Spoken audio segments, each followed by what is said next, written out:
मित्रों, हमारे ग्रह परिषद में अगर कोई ग्रह नीच का हो जाए तो व्यक्ति के जीवन में, जातक के जीवन पर, आप लोगों पर क्या प्रभाव पड़ने वाला है, जिसके बारे में हम चर्चा करेंगे। हमारे 9 ग्रह हैं, सूर्य से राहु और केतु तक, जिनमें से राहु और केतु ये 2 हमारे ग्रह नहीं हैं। तो उन ग्रहों की जो परिभाषा है, यह पिंडे तक ब्रह्मांडे, माने जिन्हें हम छू नहीं सकते और जिन पर हम मतलब जिन्हें हम देख नहीं सकते, तो लिहाजा उन्हें ग्रह नहीं बोलते। लेकिन ये दोनों ऐसे बिंदु हैं, जब चंद्रमा पृथ्वी को जिन 2 बिंदुओं पर काटता है तो ऊपर वाले बिंदु को राहु और नीचे वाले बिंदु को हम केतु कहते हैं। इसलिए और राहु और केतु, इन 2 बिंदुओं के मध्य में अगर सारे ग्रह आ जाते हैं तो काल सब योग बनता है।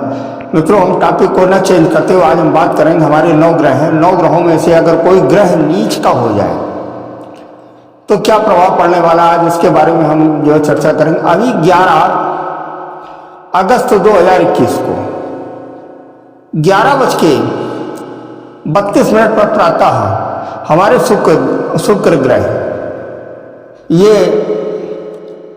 अपनी नीच राशि में इनका गोचर हो गया है, माने नीच के हो गए। हालांकि ये शब्द बार बार कहना अच्छा नहीं लगता है। नीच का मतलब ये है कि इनसे जो मिलने वाला फल है वो अच्छा नहीं होगा। हर ग्रह की अपनी 2 राशियां होती, एक उच्च और दूसरी नीच की राशि। तो शुक्र ग्रह हमारे कन्या राशि में इनका गोचर हुआ है, तो लिहाजा ये जो शुक्र ग्रह है ये नीच का फल प्रदान करेंगे। तो क्या इसका प्रभाव पड़ेगा, उसके बारे में हम चर्चा करेंगे। मित्रों, जब कोई ग्रह नीच का होता है तो ऐसा नहीं है कि प्रभाव केवल 2 ही राशियों पर पड़े जिनका स्वामी शुक्र हो, या उस ग्रह की बात करते हैं जो ग्रह नीच का हुआ है उनका स्वामी हो। जैसे शुक्र की 2 राशियां हैं, वृष और तुला। तो वृष और तुला राशि का स्वामी नीच का हुआ है, तो ऐसा नहीं है कि इनके अलावा जो हमारी अन्य जो दूसरी और राशियां हैं इन पर कोई प्रभाव नहीं पड़ेगा। प्रभाव सब पर पड़ेगा। उसके पीछे कारण है कि वृष राशि का स्वामी नीच का होकर के एक दूसरे प्रकार का कष्ट पैदा करेगा, और तुला राशि का स्वामी नीच का होकर के एक दूसरे प्रकार का, मतलब दूसरे तरह का कष्ट पैदा करेगा। लिहाजा कष्ट सबको होगा। तो आइए हम जान लेते हैं कि मेष से लगा करके और मीन राशि तक जातकों पर क्या प्रभाव पड़ने वाला है हमारे शुक्र ग्रह। पहली चीज तो आप ये जो समझ लीजिए, शुक्र ग्रह नीच का 27 डिग्री तक नीच का रहता है। काफी लंबे समय तक नीच के ग्रह रहते हैं, और इसके बाद में जब जो 3 डिग्री इसके बाद में जब उनका मूवमेंट होता है, वो चलते हैं, तो ये सम के होते हैं और अच्छा फल देना शुरू करते हैं। तो कन्या राशि में शुक्र ग्रह का संचरण 11 अगस्त से है, तो क्या प्रभाव पड़ने वाला है, आज इसके बारे में हम चर्चा करेंगे। आइए हम बात करते हैं। सबसे पहले हमारी जो पहली राशि मेष राशि का, हम जब मेष राशि की हम चर्चा करते हैं तो मेष राशि का जो स्वामी है वो मंगल है। तो और इसकी जो 8वीं दूसरी राशि पड़ती है वो वृश्चिक आयु के स्थान में पड़ती है। तो मेष राशि का स्वामी मंगल तो अपने बहुत अच्छे स्थान में है। तो ऐसा नहीं है कि मेष राशि वाले ये समझें कि हमारा तो राशि स्वामी जो है बहुत अच्छे स्थान में है, तो हमारे ऊपर कोई शुक्र ग्रह के अस्त का कोई प्रभाव नहीं पड़ने वाला। प्रभाव सब पर पड़ेगा, किसी पर कम पड़ेगा, किसी पर ज़्यादा पड़ेगा। तो 2 ऐसी राशियां हैं जिन पर प्रभाव ज़्यादा पड़ेगा। ये आप हमारे इस कार्यक्रम में लगातार साथ में बने रहिए, तो आपको भी पता लग जाएगा कि किन 2 राशियों में दरिद्र योग बनने वाला है, बाकी राशियों पर क्या प्रभाव पड़ेगा। तो मेष राशि की बात करते हैं। मेष राशि का स्वामी मंगल, इनकी 2 राशियां हैं, मेष और वृश्चिक। तो इन दोनों राशियों का स्वामी 5वें स्थान में है, बहुत ही अच्छे स्थान में है। तो लिहाजा इनके ऊपर, इनके स्वास्थ्य पर तो कोई प्रभाव नहीं पड़ने वाला है। प्रभाव कहाँ पड़ेगा ये आप देखिए। मेष राशि की जो दूसरी राशि है वृष राशि, जिसका वृष राशि इनके धन के स्थान में पड़ती है, और धन स्थान का स्वामी जब नीच का होकर के 6ठे स्थान में आ जाए तो कौन सा योग बनेगा, ये दरिद्र योग बनता है। और इस कलयुग में और आजकल के इस जमाने में अगर धन नहीं है तो कुछ भी नहीं। तो लिहाजा मेष राशि वालों के लिए धन का ये दरिद्र योग बनने वाला है, तो इन्हें बहुत ही सावधानी से खर्च करना चाहिए। ये 5 सितंबर तक बहुत ही होशियारी से काम करें। धन से में लिए गए निर्णय जो है ये बहुत ही सोच समझ करके निर्णय लिए जाएं तो ज़्यादा ठीक है। दूसरी बात और जो बता देता हूँ कि शुक्र की 2 राशियाँ हैं, एक तो वृष राशि है और दूसरी तुला राशि है। तुला राशि मेष राशि वालों के 7वें स्थान में पड़ती है, जो उनकी पत्नी का स्थान है। और जब पत्नी के स्थान का स्वामी अपने स्थान से 12वें आ जाए, 6ठे आ जाए, तो बहुत बड़ी गड़बड़ होने वाली है। फिलहाल हमारा उद्देश्य ये नहीं कि हम आप लोगों को डरा रहे हैं या कुछ ऐसा बता रहे हैं कि जब धन स्थान का स्वामी और विवाह या साझीदार जो हमारे पार्टनर हैं, क्योंकि 7वें स्थान से हम पार्टनर भी देखते हैं, जिन लोगों का व्यापार, हमारे जो ऐसे जातक हैं जो व्यापार कर रहे हैं उसमें जिनका कोई पार्टनर है, तो पार्टनर से अनबन होने की संभावना है उसके, और व्यापार में भी नुकसान होने की संभावना है। अंत में हम शुक्र के उपाय भी हम बताएंगे। हमारे चैनल पर को आप लगातार अंत तक देखिए।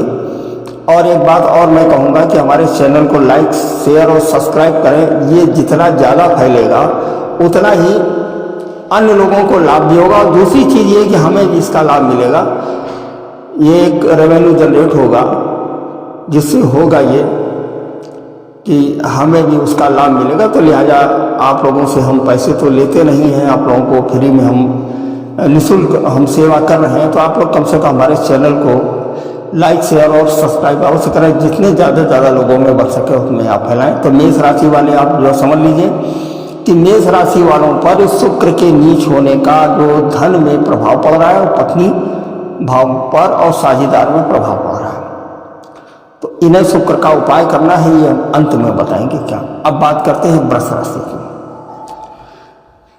वृष राशि का स्वामी शुक्र है, तो जब लग्नेश अस्त का हो जाता है तो शास्त्र में गिरावट आने लगती है। इनकी दूसरी राशि, वृष राशि की दूसरी राशि रोग ऋण के स्थान में पड़ती है। तो इन दोनों स्थानों का स्वामी शुक्र 5वें स्थान में, क्योंकि कन्या राशि में नीच के हुए हैं, तो वृष राशि वालों का जो 5वां स्थान, जो उनके संतान का स्थान है, जो प्रेम का स्थान है, जो शिक्षा का स्थान है, उसमें आकर के नीच का हो गया है। तो वृष राशि वालों, वृष राशि में वैसे भी राहु महाराज बैठे हुए हैं, तो राहु तो वैसे भी टेंशन दिए हैं, इन्हें मानसिक दबाव में लिए हुए हैं। और इनकी दृष्टि 5वें स्थान पर जो शिक्षा का स्थान है, ऐसे जातक जिनका प्रेम संबंध कहीं से चल रहा है या प्रेम विवाह होने की संभावना है, तो निश्चित ही संबंध टूट जाएगा, नहीं होगा।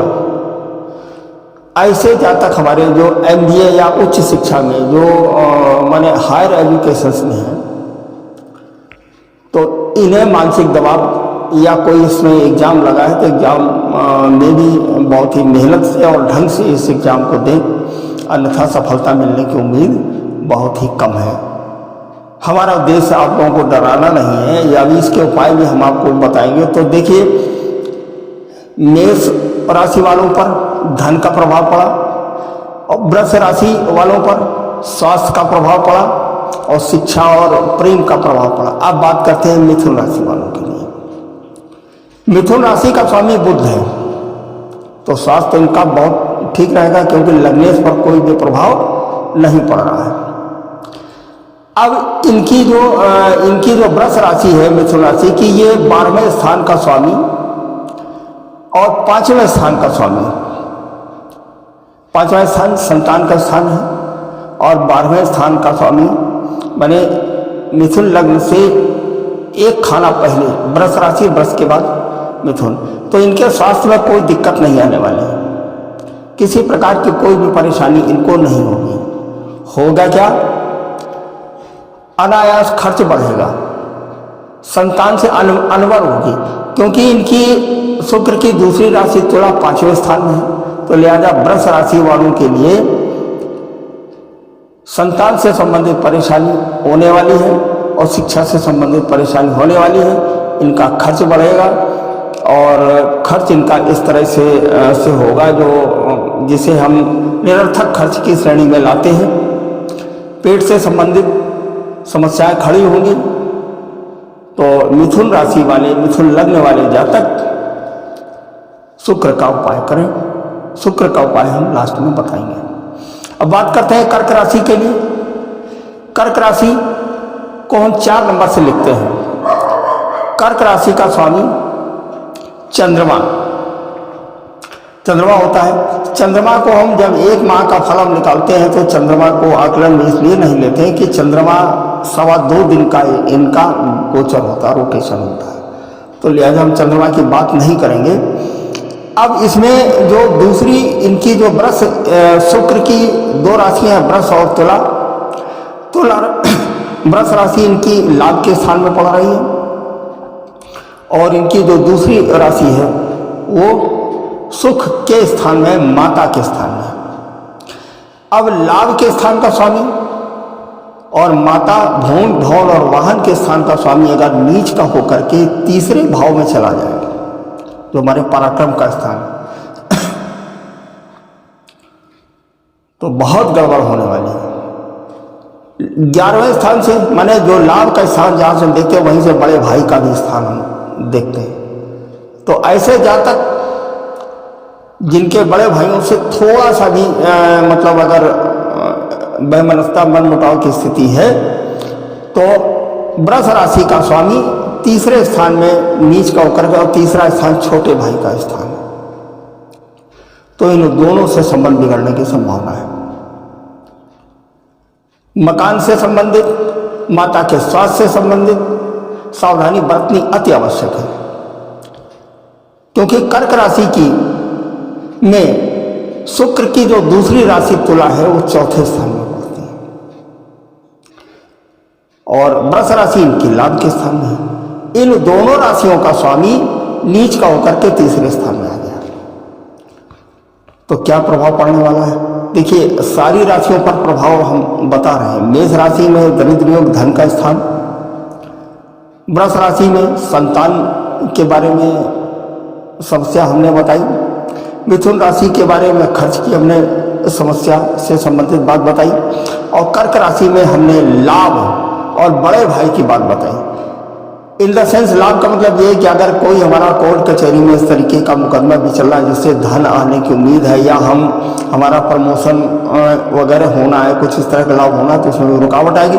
क्योंकि जिस स्थान में वृष राशि पड़ती है वो बड़े भाई का स्थान लाभ का स्थान में है और उस स्थान का स्वामी तीसरे स्थान में, 11वें स्थान से बड़े भाई को का आकलन करते हैं और तीसरे स्थान से छोटे भाई का आकलन करते हैं। इन दोनों स्थानों का स्वामी नीच का होकर के तीसरे स्थान में, तो लिहाजा बड़े भाई से और छोटे भाई से अनबन होने की संभावना प्रमुख कारण ये होगा कर्क राशि में। दूसरा ये होगा छोटी मोटी यात्राएं होंगी। यात्राएं अच्छी नहीं होंगी। कोई दुखद समाचार कहीं से मिलेगा तो वहां जाना पड़ेगा या आपका ट्रांसफर हो जाएगा। लाभ भी होगा और ट्रांसफर भी हो जाएगा, तो आपको बोरिया बिस्तर बांध करके अपने स्थान से जाना पड़ेगा। अब बात करते हैं सिंह राशि। सिंह राशि का स्वामी सूर्य। तो सिंह राशि वाले जातकों के लिए, सिंह राशि वाले व्यक्तियों के लिए स्वास्थ्य में कोई भी संभावना, किसी भी तरीके की गिरावट, कोई दिक्कत होने की संभावना बिल्कुल भी नहीं है। लिहाजा बिल्कुल निश्चिंत रहें। परेशानी कहाँ होगी? इनके लिए भी 5 नंबर को हम सिंह राशि बोलते हैं और 6 नंबर को हम कन्या राशि बोलते हैं। कन्या राशि में शुक्र हमारे नीच को करके धन स्थान में विराजमान है और इनकी जो दूसरी राशि है शुक्र की, वो तीसरे स्थान में पड़ती है और वृष राशि इनकी कर्म स्थान है। तो सिंह राशि वालों के लिए कर्म से संबंधित, कर्म का मतलब यह है कि नौकरी और रोजगार और व्यापार, इनमें दिक्कत होने की समस्या है। क्या दिक्कत होगी? हो सकता है नौकरी चली जाए, क्योंकि कर्म स्थान वृष राशि का कर्म स्थान का स्वामी धन के स्थान में नीच का होकर के कन्या में बैठ गया। तो जब कोई ग्रह नीच का होकर के किसी भाव में बैठ जाता है, उस भाव की कारकत को नष्ट कर देता है। धन स्थान का स्वामी माने धन में जो बचत है, जो संचय है, तो वो होना चाहिए, नहीं रहेगा। तो डरने की आवश्यकता नहीं है, हम उपाय इसके बताएंगे, आप लोग उपाय करिए। हमारा उद्देश्य आपको डराना नहीं है। देखिए यहाँ यूट्यूब पर 50 ज्योतिषी आते हैं जो आपको अच्छा ही जो बताते हैं, हकीकत कोई नहीं बताता। तो आज हमने सोचा कि आज आपको सही ढंग से आज ना दिखाएं। शुक्र अस्त हो रहा है तो इसका क्या प्रभाव पड़ने वाला है। अब बात करते हैं कन्या राशि। कन्या राशि को 6 नंबर से लिखते हैं। 6 नंबर में ही शुक्र महाराज नीच के होकर के बैठे, स्वास्थ्य गिरेगा, 100% गिरेगा। भाग्य में जो रुकावट, क्योंकि कन्या राशि की मतलब इसमें शुक्र नीच का होकर के कन्या राशि में बैठा है। ये किस स्थान को रिप्रेजेंट कर रहा है? ये भाग्य स्थान को और धन स्थान, इन दोनों को रिप्रेजेंट कर रहा है। और ये लग्न में होकर के नीच के शुक्र महाराज, तो इन्हें भी धन और भाग्य वृद्धि और पिता के लिए समस्याएं खड़ी होंगी। तो लिहाजा अगस्त के माह 5 सितंबर तक इन्हें बहुत ही होशियारी से काम लेना है। मित्रों, बात करते हैं तुला राशि की। तुला राशि को हम 7 नंबर से लिखते हैं। हालांकि हम इसके बारे में शुरुआत में एक वीडियो हम बना चुके हैं कि किस राशि को हम किस अंक से संबोधित करते हैं। तो 7 नंबर जो होती है तुला राशि होती है। तुला राशि का स्वामी जो है वो नीच का होकर के अपने साथ 12वें आ गया। जब लगने से 12वें जो है चले जाए तो बहुत बड़ी गड़बड़ होने वाली है। क्या? इनके आयु को खतरा है, आयु को खतरा है, क्योंकि आयु स्थान इनकी जो वृष राशि है वो आयु स्थान में पड़ती है। और ये लग्नेश का और आयु के स्थान का जब रिलेशन 12वें से पड़ता है तो आयु में दिक्कत है। ध्यान रहे, ये आयु हम उन लोगों की बात कर रहे हैं जिन लोगों का कार्यकाल पूरा हो गया है, जो लोग माने दीर्घायु खंड में जा रहे हैं, मतलब जिनकी उम्र 60 साल 70 साल 80 साल से ऊपर है, और शनि इत्यादि एक दो और ग्रहों की दृष्टि है या उनकी युति बन रही है, तो ऐसे लोगों को ही आयु का खतरा होने की संभावना है। तो लिहाजा बहुत ज़्यादा परेशान हो। तुला राशि वाले बहुत ही सावधानी से, अगर आप स्वस्थ हैं तो अपना इलाज कराएं, पूजन पाठ करें, और शुक्र का उपाय अभी हम अंत में बताएंगे, तो इसका उपाय करें। तो लिहाजा बहुत हमने जैसा अपने थंबनेल में लिखा था कि 2 राशियों के लिए समस्या होने वाली है, उनमें से एक राशि आपकी तुला राशि है। तो लिहाजा तुला राशि वाले बहुत ही शुक्र का उपाय करें और ढंग से जो है अपने स्वास्थ्य के प्रति सावधानी बरतें। अब बात करते हैं वृश्चिक राशि की। वृश्चिक राशि का स्वामी मंगल है, तो ये बात तो क्लियर हो गई। जब लग्नेश जो है अपना अच्छे स्थान में बैठा हो, मित्र राशि में बैठा है, सूर्य मंगल और बुध एक साथ हो, कोई परेशानी, आयु को कोई खतरा नहीं किसी भी तरह का। अब दिक्कत कहां से आएगी? इनके पत्नी स्थान का स्वामी और व्यय स्थान का स्वामी लाभ स्थान में नीच का हो गया। कहां से दिक्कत खड़ी होगी? तो वृश्चिक लग्न या वृश्चिक राशि वाले जातकों की पत्नी अगर कहीं किसी जॉब में है तो उनसे दूरी बढ़ जाएगी, मतलब आपसे दूरी बढ़ जाएगी, या तो उनकी नौकरी चली जाएगी अगर कोई उनमें पहले से कोई प्रॉब्लम आ रही है, या उनका ट्रांसफर स्थानांतरण हो जाएगा, लिहाजा आपसे दूरी बढ़ेगी। तो वृश्चिक राशि वाले शुक्र का उपाय बहुत ही ढंग से करें, और जितना अभी हम बताएंगे आप इसको करें, तो उससे उन्हें सफलता मिलेगी। परेशान होने की आवश्यकता बिल्कुल। अब बात करते हैं धनु राशि की। धनु राशि का स्वामी गुरु, आयु को किसी प्रकार का कोई भी खतरा होने की संभावना नहीं है। इसमें शुक्र कर्म स्थान में नीच के होकर के बैठे हैं। धनु लग्न वालों के लिए 10वें स्थान में कन्या राशि पड़ती, कन्या राशि में शुक्र नीच के होकर के बैठे हैं। और शुक्र की 2 राशियां हैं, एक तो वृष और दूसरी तुला। जब हम 9 नंबर से काउंट करते हैं तो 6वें स्थान पर उनकी वृष राशि पड़ती है और लाभ के स्थान 11वें स्थान पर तुला राशि पड़ती। इन दोनों राशियों का स्वामी कर्म स्थान में नीच का होकर बैठे। क्या होगा? 6ठा स्थान रोग ऋण कारक है और 11वां स्थान सबको मालूम है लाभ का स्थान है। तो लाभ तो तब होगा जब कर्म सही होगा, जब कर्म खराब तो काहे का लाभ है? क्या होगा? इस मंथ में 5 सितंबर तक कर्ज बढ़ेगा। और कर्ज किन किन मदों में बढ़ेगा? भौतिक संसाधनों में कर्ज बढ़ेगा।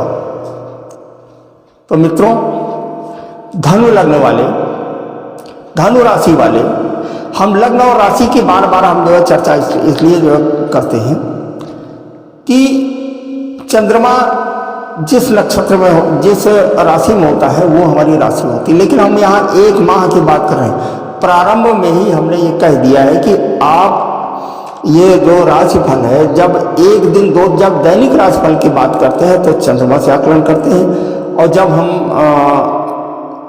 1 माह या 1 सप्ताह की बात करते हैं तो लग्न से हमें आकलन करना चाहिए। तो लिहाजा जिन लोगों की लग्न धनु लग्न है उन्हें क्या है, नौकरी बहुत मजबूती से पकड़े रहें और किसी भी प्रकार से अगर कोई दिक्कत समस्या आ रही हो तो उसको तुरंत से सॉर्ट आउट करें। अब हम अगली राशि की तरफ आते हैं, मकर राशि। मकर राशि को 10 नंबर से लिखा जाता है। 10 नंबर जिसका स्वामी शनि है और शनि अपने स्थान में है। तो लिहाजा आयु को किसी भी प्रकार की कोई भी खतरा नहीं, कोई भी संभावना नहीं है। ये 100% है। स्वास्थ्य एकदम करेक्ट। 5 सितंबर तक बिल्कुल सर्टिफिकेट है, उनका स्वास्थ्य नहीं खराब होगा। अब दिक्कत कहां से आएगी? पंचम स्थान का स्वामी वृष राशि नीच का होकर के भाग्य स्थान में आ गया और कर्म स्थान का स्वामी, हम फिर से बता रहे हैं कि शुक्र की 2 राशियां हैं, वृष और तुला। वृष राशि मकर राशि वालों के लिए 5वें स्थान पड़ती है, जो संतान का स्थान है, और जो उनकी दूसरी राशि कर्म स्थान पर पड़ती है। तो इन दोनों स्थानों का स्वामी नीच का होकर के भाग्य स्थान में आकर के बैठ गया है कन्या राशि में। तो कुछ अच्छा नहीं होने वाला है। संतान को समस्याएं खड़ी होंगी। हो सकता है आपके और संतान के बीच में विभिन्न प्रकार के मतभेद पैदा हों या उनका कहीं दूर स्थानांतरण हो, ट्रांसफर हो। जो ऐसे छात्र हैं जो उच्च शिक्षा में जा रहे हैं, जिनका कोई रिजल्ट आने वाला है, तो सितंबर में ये भी हो सकता है उन्हें परिणाम अच्छे ना प्राप्त हों। तो लिहाजा शुक्र का उपाय उन्हें भी करना है, मैं अभी आगे बताने जा रहा हूँ। अब बात करते हैं कुंभ राशि की। कुंभ राशि को हम 11 नंबर से लिखते हैं। इसका भी स्वामी शनि। कुंभ राशि वालों के लिए 4थे स्थान का स्वामी, क्योंकि शुक्र की 2 राशियां, फिर से रिपीट कर रहा हूं, वृष और तुला। वृष राशि इनकी 4थे स्थान में पड़ती है और तुला राशि इनकी 9वें स्थान पर पड़ती है।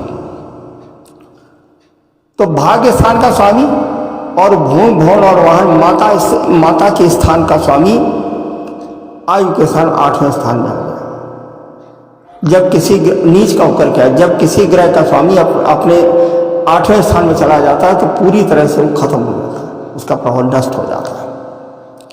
तो लिहाजा ये भूमि भवन और वाहन को रिप्रेजेंट कर रहा है और यहाँ आपके भाग्य को प्रदर्शित कर रहा है। तो इन दोनों भावों का स्वामी नीच का होकर के कन्या राशि माने 8वें स्थान में है कुंभ लग्न वालों के लिए।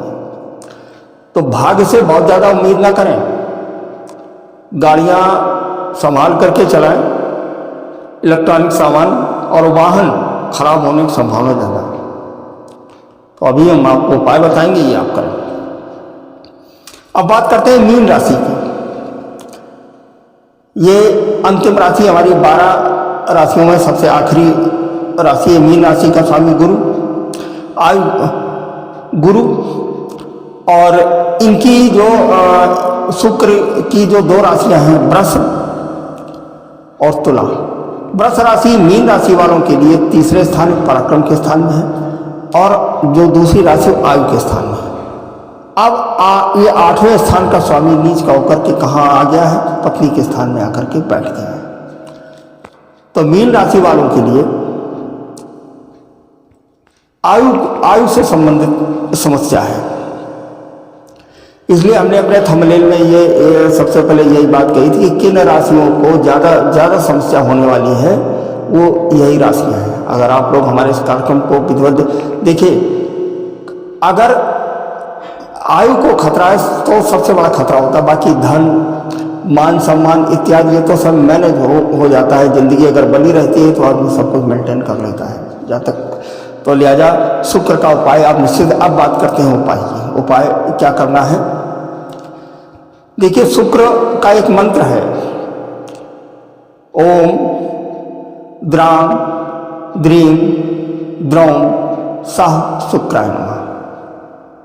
फिर से एक बार जो बता देता हूँ, ओम द्राम द्रीम द्रौम सह शुक्राय नमः। ठीक, पहला उपाय तो ये है, इस मंत्र का कम से कम 1 माला 108 बार इसका जाप करें। क्योंकि शुक्र हमारा स्त्री ग्रह है, तो लिहाजा परिवार में जितनी भी महिलाएं हैं, अपने संबंध के हिसाब से, अपने रिलेशन के हिसाब से आप उनका सम्मान करें। बड़ी बहन आदर करें, छोटी बहन प्यार दें, पत्नी को सम्मान दें, और भी परिवार में माने आपको महिला शक्ति का क्या करना है? सम्मान करना है। ये काम आप करें। और ये वस्त्र प्रयास ये करिए कि अगर हरा वस्त्र अगर आप पहने, गाय को हरी घास खिलाएं। मंत्र फिर से एक बार जो बता देता हूँ, ओम द्राम द्रीम द्रौम सह शुक्राय नमः, या ओम शुक्राय नमः। सा में ऊपर चंद्र बिंदु, शुक्राय नमः, ये बीज मंत्र। अगर बड़ा मंत्र ना कर सका तो छोटा मंत्र करें। इन दोनों मंत्रों का आप जाप करें, और जो सावधानियां बताई गई हैं, हालांकि हमने प्रयास ये किया है कि विधिवत आपको अच्छे तरीके से मेष से लगा करके मीन राशियों तक किनको क्या नुकसान होने वाला है, क्या वो सावधानियां बरतें, सबके बारे में चर्चा की है।